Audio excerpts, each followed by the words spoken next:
Hey, Holly here, grateful alcoholic and lifelong recovery. Hopefully you saw the video that preceded this one talking about the disease from the validation of the American Medical Association. So the scientific community finally recognizing as of 1956 that indeed alcoholism is a disease. Okay, unfortunately it's not the kind of disease where most people feel sorry for you and so on and so forth, and as they shouldn't, but it is still a disease. But I think that's one of the things that throws people off from saying, but is it really a disease? And we'll get into another topic about is there a choice, but that's for a different video. So the disease from the lived experience perspective, and if you are struggling and you can relate with what I'm about to say, then you may very well have the disease of alcoholism or substance addiction, all the same. When I put anything mind or mood altering into my system, and just for a little insight,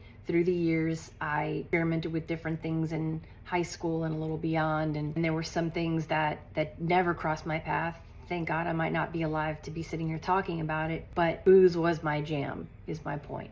And I know opiate addicts and upper addicts who really could take or leave the way a beer or wine or a tequila shot makes them feel, but they absolutely love the way their uppers make them feel, or opiates, etc. We're all wired the same physically and mentally, those of us who suffer from this disease. Anything mind or mood altering I put into my body is going to wake up the beast. So if I think I can just eat a gummy or smoke a joint or get my marijuana license or what have you, I'm only fooling myself. I know this now, but it took a long time to know that anything mind or mood altering that I put in my system is going to wake up the beast. And what is that beast? It's a double-edged sword.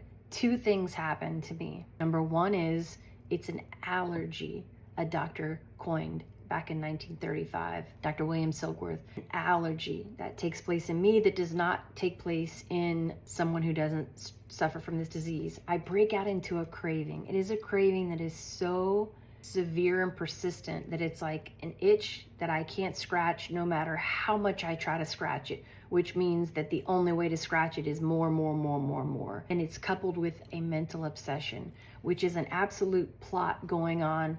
Speaking of more, how can I get more? How can I hide more? I have to make sure that I don't run out of more.